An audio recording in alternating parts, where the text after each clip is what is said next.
name's Glyn Pooley and I'd like to talk about art. This time my subject is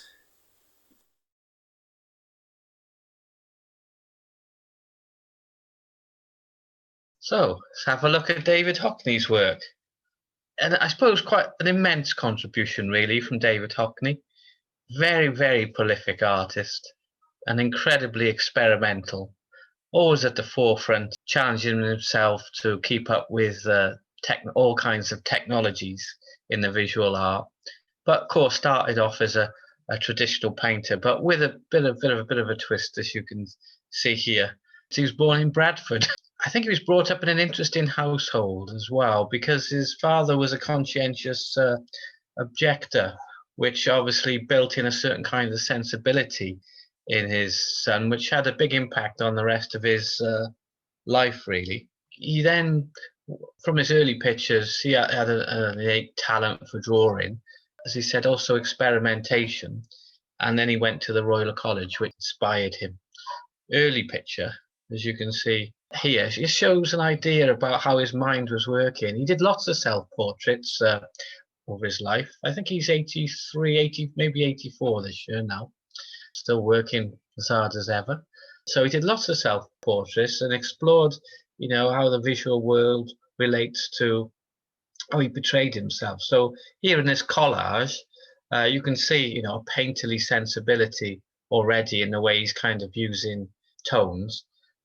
It's useful, as we said, when we're making collage or lots of our artworks, to think of the support we're working on.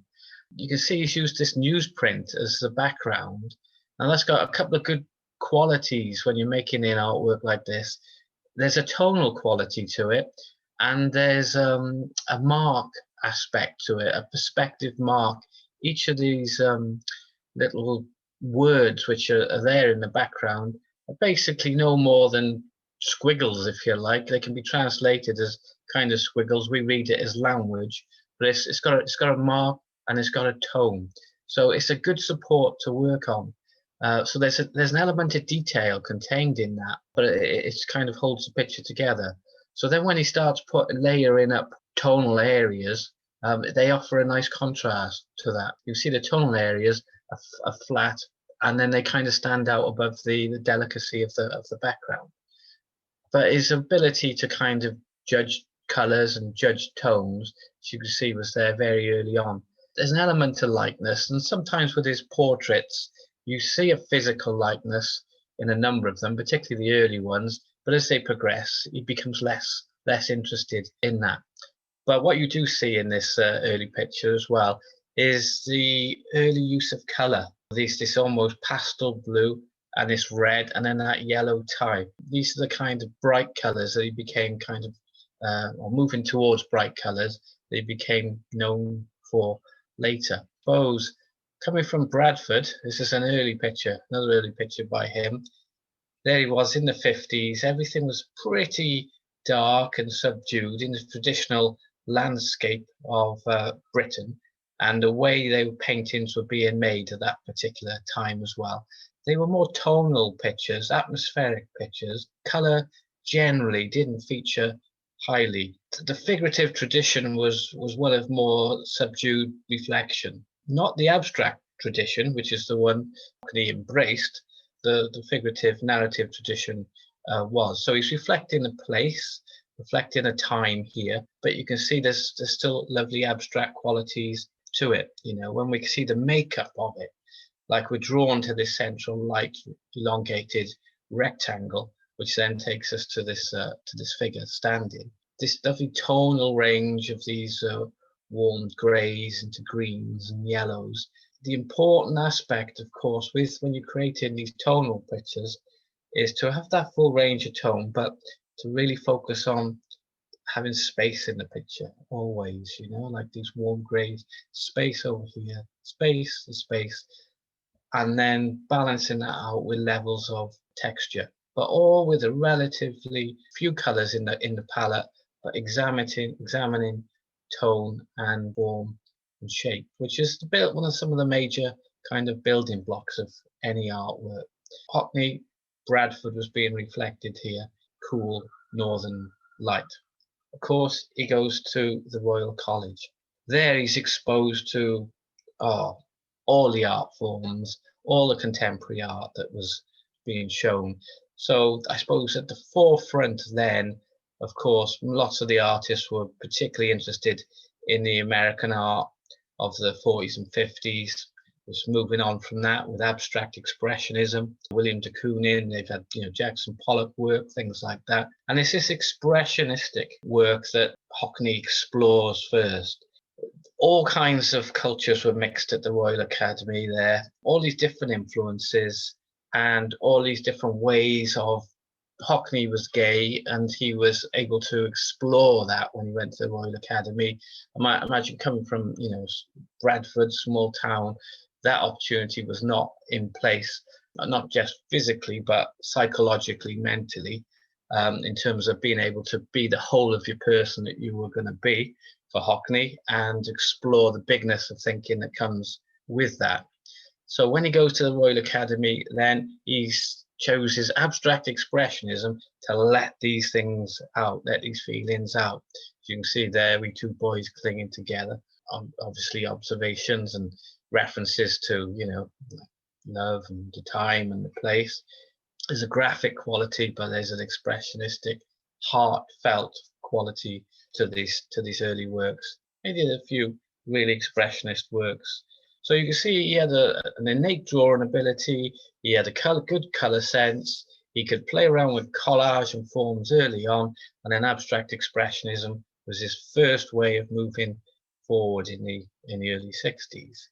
But then towards the 70s, he starts making these more monumental, large paintings. Some oil, but often he worked in acrylics, which was like a new medium at the time.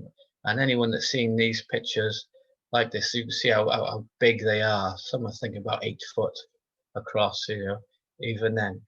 So he makes these monumental, if you like, images where colour starts to increase for him, and the use of making just under life-size portraits of people that were close to him. You got Mr. and Mrs.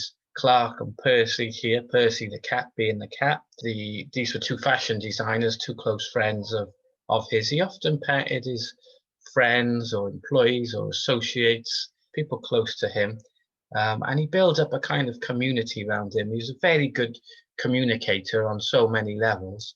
When he went to the Royal Academy, he felt at home there because of the way the atmosphere and the attitudes of people were. He could gather a group of friends around him and he could explore different paths. So as well as painting the paths which were right in front of him in the London scene, London environment, he's exposed to these people who have connections throughout the world. And that's really was something that Hockney really embraced, and that made a big part of his artwork when he later starts to go to America. In this one, which is a quite famous picture now, it's an iconic picture. It's interesting to see, not just composed the figures.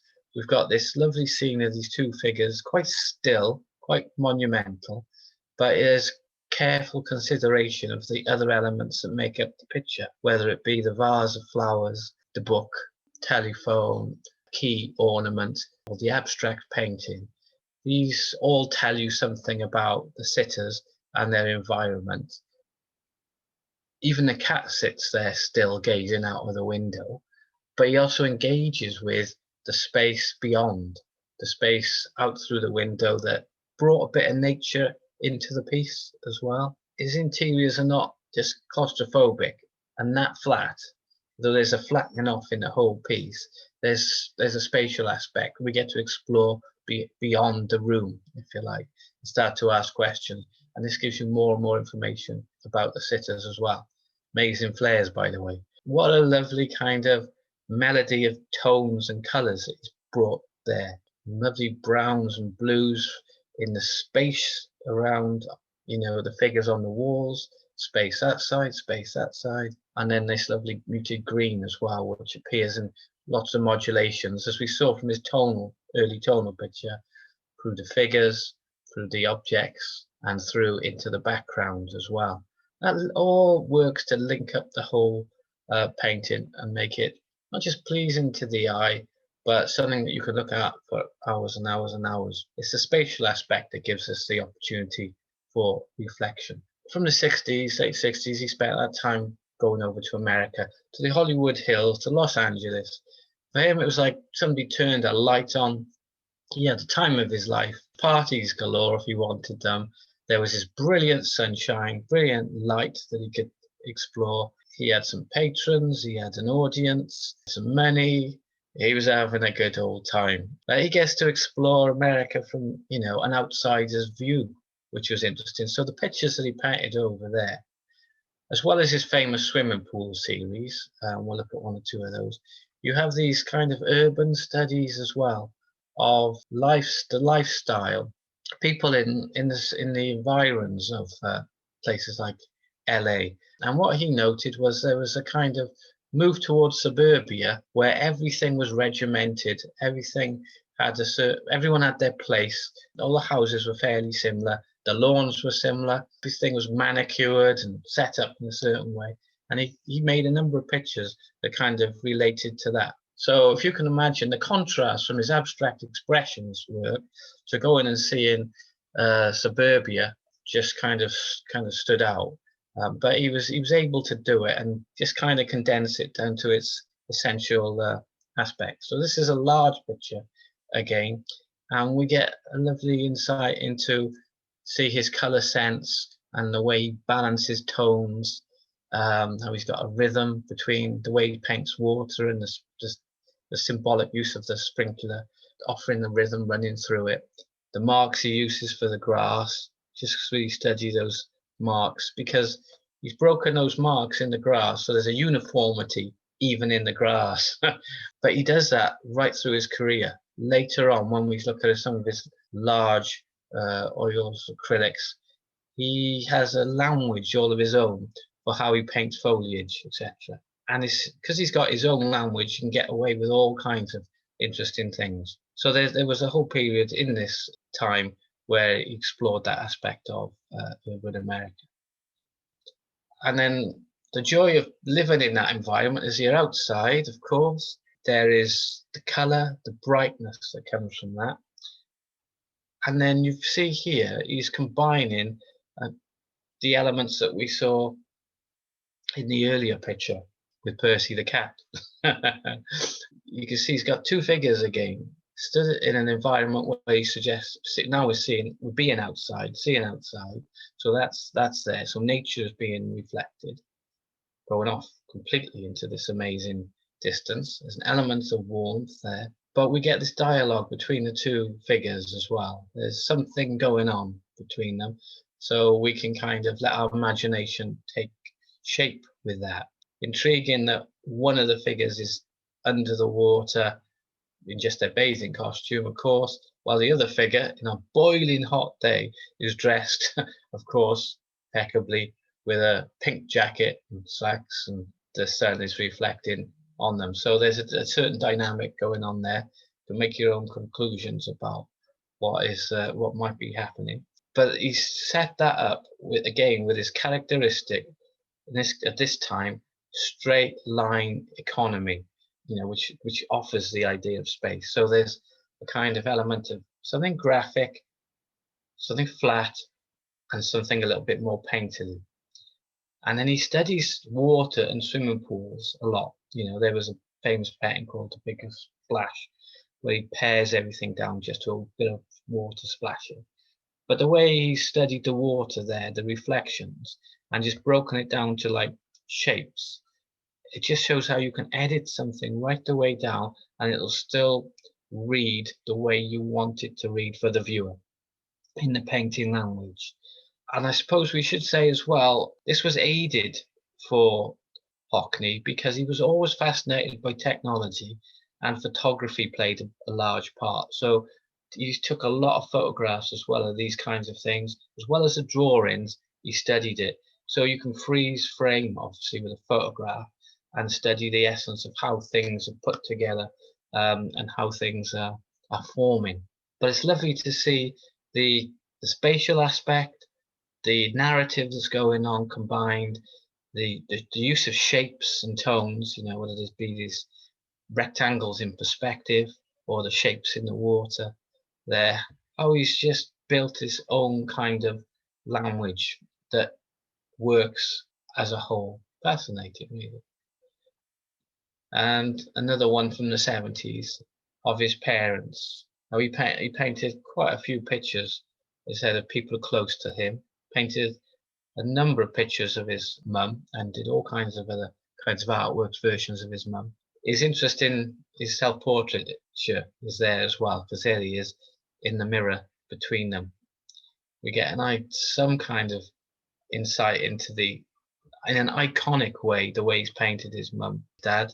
He's referred to, old high art pictures, if you like, classical art, French art, with a nod towards drapery and things like that. He's also put them on a stage as well. The theatre and the theatrical were always a big theme for David Hockney, not just, as you can see, in the way he paints and the colours that he uses. He made lots of artworks for the theatre and sets and designs and all that kind of thing. So he's put them on a stage. He's presented them as to be viewed as something special with a drama. It's like you're in the audience, you're there going to view this play that's going on, and then you can work out the play. But what's nice, the thing that painting can do, it can offer these painterly qualities, these little bits of yellow which are there, which is just pure abstraction. It's not referring to anything specific, but it kind of frames and offers a lovely echo to the mirror shape and form. We read that as a mirror, of course. We read what the man's wearing as a suit, but there's nothing we can really read that as other than an abstract pale yellow mark. But it works. It's there. It's abstraction mixed with figuration and the narrative painting. It also enhances the beauty in the large yellow tulips there, oversized. Editing away information, again, is also very important with it.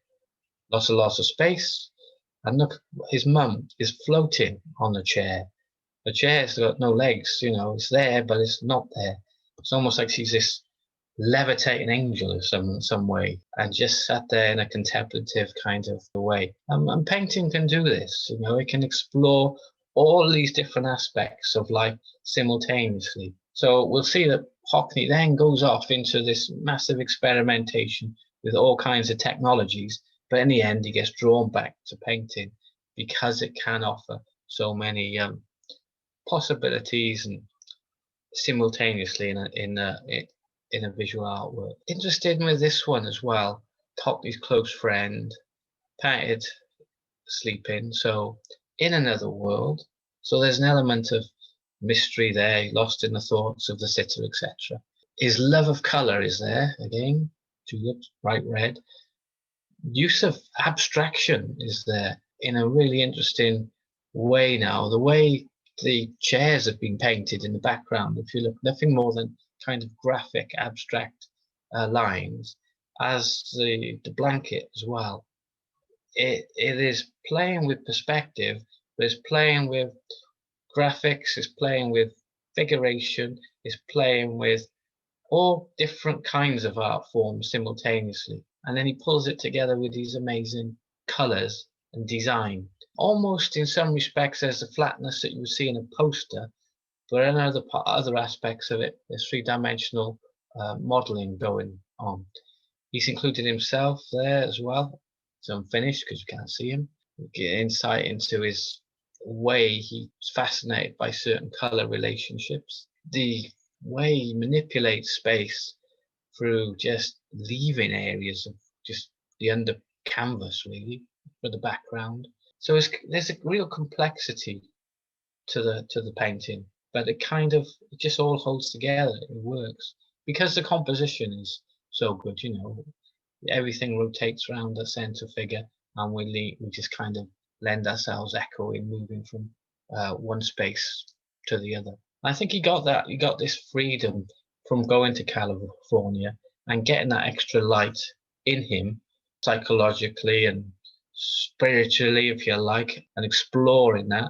And that enabled him to think beyond certain barriers that he might have come up against more if he just stayed in the UK and worked in a more traditional way. There was opportunities there, and I think it was probably also being exposed to the LA lifestyle, the magic and the mystery of the films and all that kind of thing, the glamour, all those things were there, which were just keeping him exploring.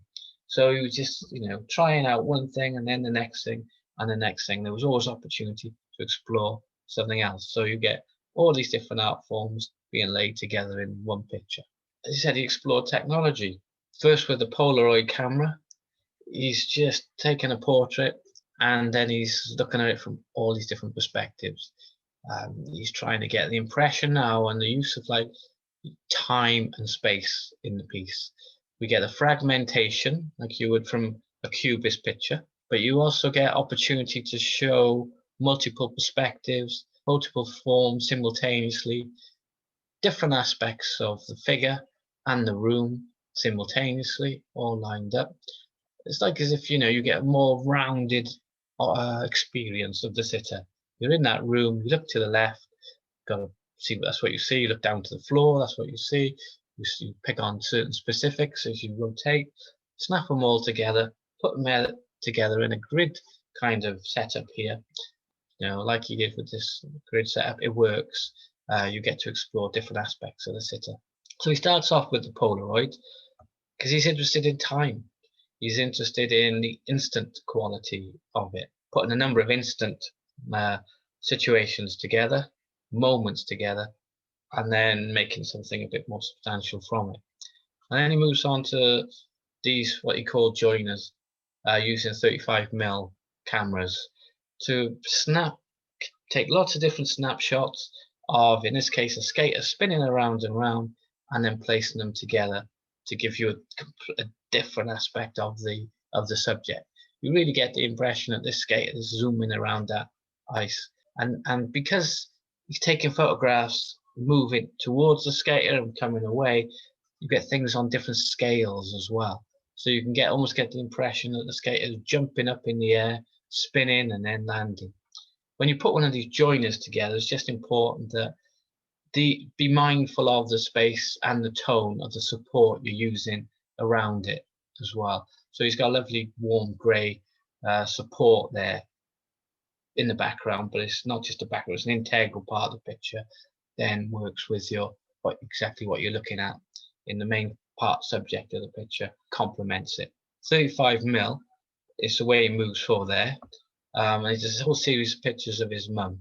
It's interesting, isn't it? You go back to Bolton, back to northern England, and it's raining and it's grey again. It's a bit like his early painting that he had there. It's like this contrast from that to these LA pictures, loads and loads of colour. Northern England, a bit more like this. But with these joiners, taking more and more photographs together now, and they're fascinating because not just focus on different lighting effects in them, because the time has passed, different nuances, but he's, even in this picture, he's engaged with himself being in the picture. You see his feet there. So he's often saying, this is a construct. I am the artist taking this picture, taking these photos. Often in photography, you never saw the photographer included in the picture. You wouldn't see photographer's feet or anything like that. So it's an interesting way of engaging with a certain dialogue between the artist and the subject here. Of course, it's very intimate dialogue here because it was his mum. Again, he's used the colour for the support that helps. And it's an integral part of it because if you look carefully, that support is also included in the central part of the picture. It's there, it's being left at the top of a head there. There's another little square there and up there. So the abstraction of it is abstracted ability is being drawn into every aspect of the picture.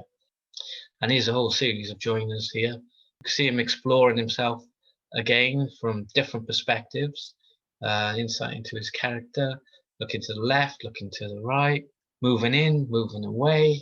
You've got an urban scape when he was in Paris there, many pictures of Paris, exploring 180 degrees. An interior here, looking at, out the window, inside, outside. His mum again, If you make a portrait like just a head, just be mindful to try and hold it together with the general format you would as if you were painting it. So you can see like a left cheek, a photograph of a left cheek is on the left side, a photograph of a right cheek is on the right side, and chin. So they're all in the relatively same place as you would if you were taking a photograph all in one point. But he's moving in to get close, or he's moving away to get a bit of distance. So like you would have a dialogue with somebody, sometimes they move towards you, sometimes they spin away from you, sometimes they move away. So all those aspects can be put into the picture. And then there's one of his table with his art implements on there. And he's exploring something in this called reverse perspective, which is something that Hockney was particularly interested in. There's a massive contrast between the pictures he made in Britain, in England at this stage, and then the ones he made in America. These are just American ones in his house. Are just full of colour, absolutely glowing colours. He was influenced by the Fauvists, for example, people like that. And you could argue he was influenced by an artist we're going to have a look at next week, J.D. Innes, who was a Welsh artist. More so J.D. Innes probably than some of the Fauvists, because the colours have got a real strong emotional impact for Hockney as well. He kind of really feels them. He really does relate to their uplifting quality in lots of respects, their joyous quality as well. And we also see in this his use now of a shorthand in the way he's painting. From the relatively fine detail of those early portraits, we now just start to see mark making become more evident. He was always interested in drawing, so he's starting to kind of draw with colour here. So whole areas of tone and colour are going in strong kind of shapes. Bushes being portrayed as just those, every brush mark you can see it being pushed around in a certain kind of form is there with a certain kind of rhythm. So it's the size of the mark, the tone of the mark, and the colour of the mark which enables him to get that reading of a cohesive language, but with real joy in it. And then another one in this kind of Courtyard series, he's exploring multiple perspectives as well now. So you've got the abstraction. Some of these are large canvases, and they're on very unique shapes at this stage. You can see this is the canvas shape. It's like this hexagon, and that's so he can kind of move around a particular environment and put multiple perspectives on simultaneously. So you can see this pictures are composed of perspectives. When you think of general perspective, 1 point perspective, which was Renaissance perspective, everything went away to 1 point and gave you this illusionism. Everything's reversed here. That 1 point perspective, which would have been in the center and everything disappearing to, he's completely turned that on his head, and he's made a picture like as if he's standing at different points in the room. For example, this wall and this part of the balustrade, they all resolve to one perspective over there, here, if you like, but then the one over here is completely different. Over here, you're going back to another perspective. Put your hand over and just mask out different parts of the picture. You'll see that there's multiple perspectives going on simultaneously. He's trying to get the impression that you can walk through a space and you create times, how you actually see it more accurately in the visual world, how you more experience it as he's kind of taking his tour around. You can do that with photographs, snap them, move around, snap them, photographs, and then he's done it with his paintings as well, and then present it all in one painting. And he's done it here with the interior, large interior space, cacophony of color, as you can see, abstract shape. We can read all the objects, whether it be a piano or a chair or fireplace. He's given those objects different priorities in terms of scale, color, tone, what interested in. What I mean by that is there's a chair there that's small, yellow, suggested delicate in the background, whereas fireplace is much bigger. There's a completely different perspective to that.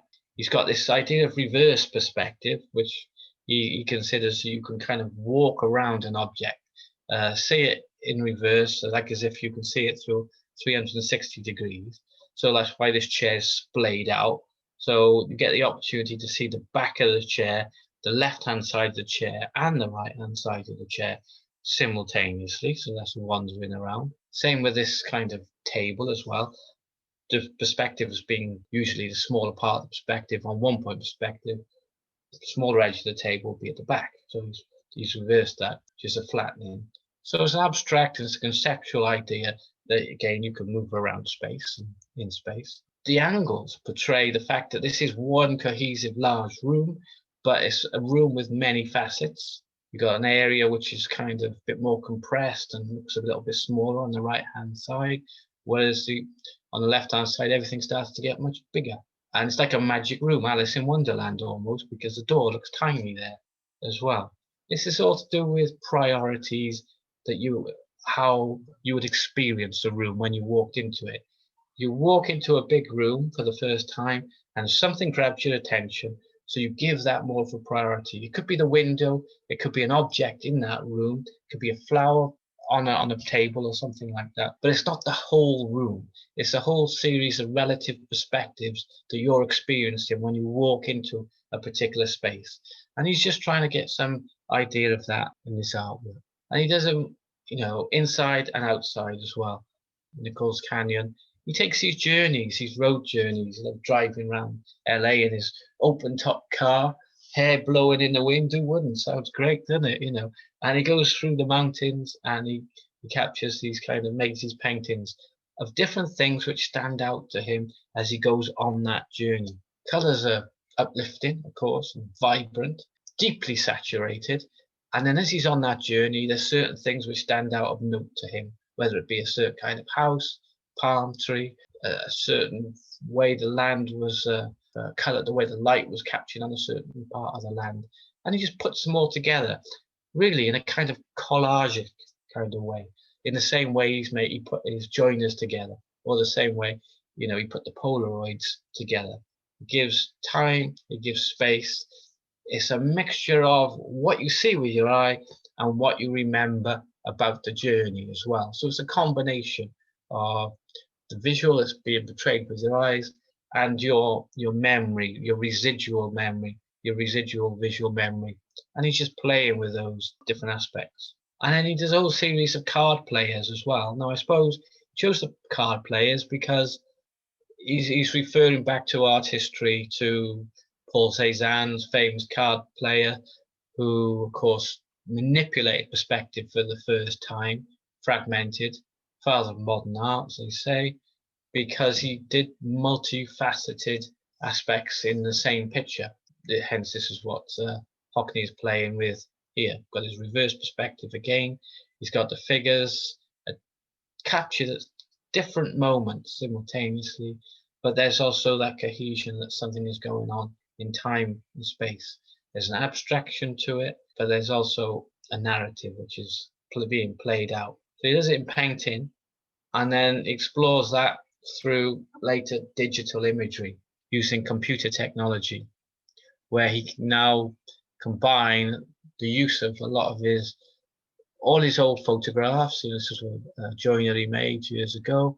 All paintings that he had, he can conclude in it. He can take photographs, he can make photographic images, and he can kind of overlay all these things together to make an exciting, explorative interpretation of the visual world. Time is passing. You can see on this card, we know this is the same kind of thing is happening.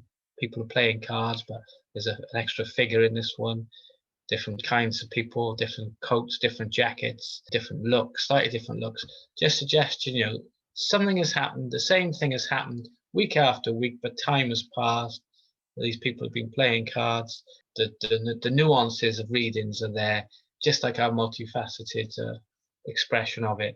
It's interesting when you look at the little feet on the man behind. We read them as, of course, his feet, but he's doing what he did with the joiner as well. Top part is big and engaging, and then the feet are going off into the distance. He's playing around with perspective and how our eye would scan around that scene as we looked at it. Just trying to get a more comprehensive expression of how we, in our own physical world, look out to different things. And then he did a whole series of iPad images, He started exploring computer technology really in the 80s with the quantum paint box, but then, doing these little drawings. And then as time went on, technology came up, moved on. So he used the iPhone and the iPad, and he would make these quick little paintings on his iPad, and then he would send them to all his friends. But you can see, he's used it's still very painterly. And I suppose what's interesting about these is that you can make these images over time, and then I've seen at the exhibition they had at the Tate a couple of years ago, they show the image and then they show like the way it was made. So there's the time of it being creative, because you can record every mark on an iPad, and then play it back. So that is an integral part of the artwork for Hockney, because he's always been fascinated by time and space and the interconnected nature of it. He makes this artwork, he records the process, you can re-show the process to the viewer to see how the artwork is being constructed, to show that it is a construct, and then he can also share it using technology anywhere he wanted in the world, at a certain time and a certain space and a certain place, playing with all those different conceptual ideas of how art can operate in the world. Because then when he's sharing it with his friends, they start to reshare it. Now, we've taken this for granted now, people reshare it, and then the artwork takes on a completely different dynamic then as well. As it gets reshared, it is an artwork that started off in one way and it gets manifest into another way, and the way the different viewers are receiving that changes the artwork as well. So he's just exploring how technology has expanded the visual art potential, and he goes so far, but he does it in this very lovely painterly way. These are almost like brush marks that he's used here.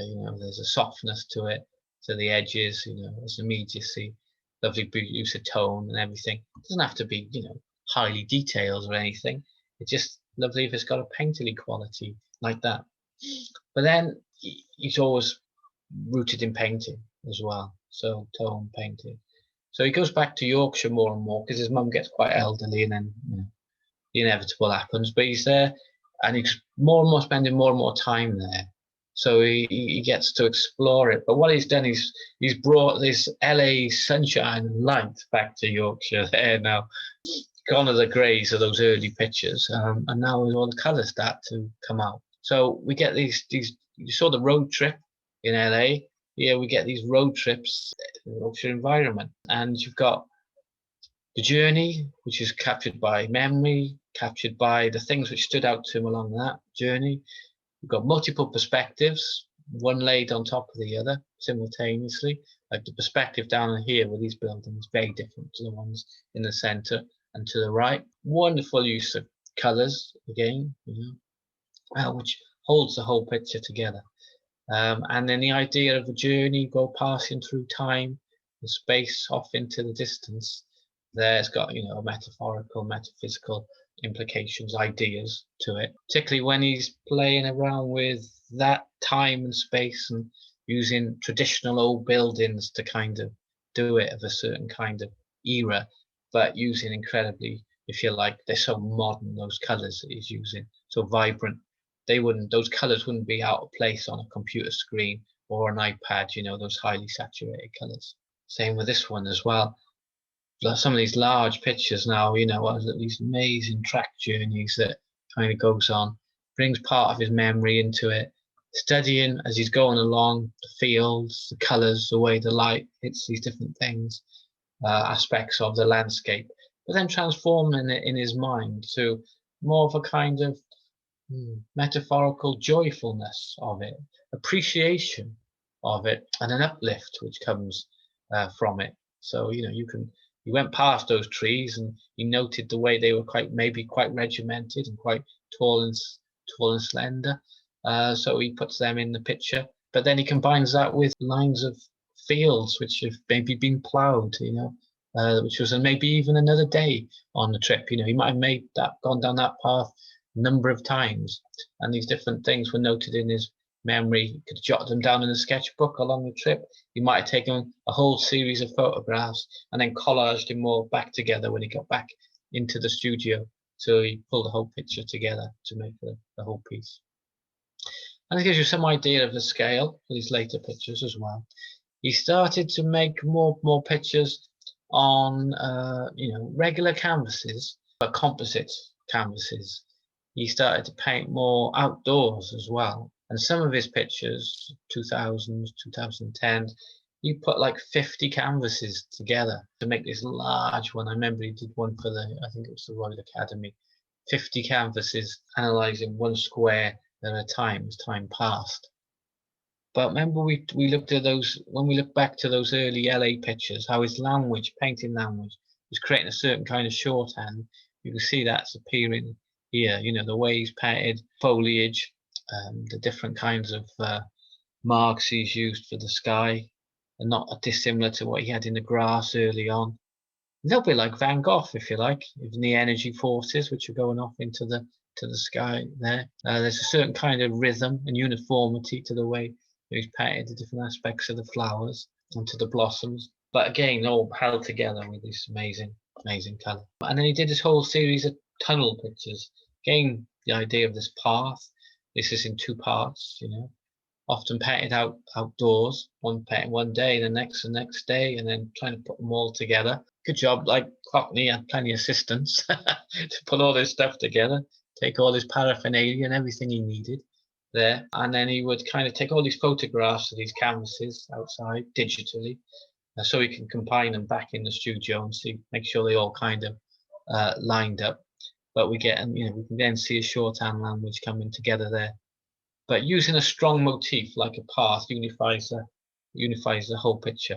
It's interesting, he's just gone back to nature for this, go back to the fundamentals after his extravagant lifestyle in LA and everything that happened there.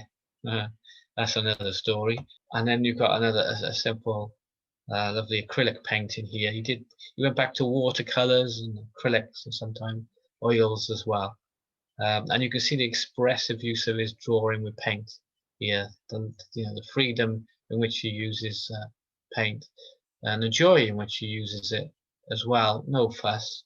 It's just happy to make those marks and share those marks and put them out unapologetically directly onto the canvas and enjoying the whole process. And you get this feeling of enjoyment with a lot of Hockney's paintings. And I suppose because he's enjoying them, we enjoy them as well, which is very important. And then he always painted a series of his friends and family and acquaintances and communities, and lots of portraits, as we saw. And then he painted this series of 82 portraits and one still life. The still life was the one sitter that didn't turn up. The other 82 people did turn up. And he painted a portrait of these people over 3 days, 3 to 4 days, usually 3 days, of 6 hours to 7 hour sittings. And he called them these 20-hour exposures. And they were all pretty much the same format. You can see all the figures are sat in the same chairs, similar kinds of backgrounds. But he's more interested in, if you like, in the drama and the costume and the theatre and the way people present themselves, So there's an element of uniformity. So when this was exhibited, it was almost like an installation there. He's not so interested in their features and their face. You can just about make out who Celia was, the same woman we saw in the early picture, Percy the cat, Celia Birtwell. But he's interested in the way people express themselves through the clothes they wear, their individuality, the uniqueness of them in their presentation, in their theatrical presentation, the theatre of life's display, if you like.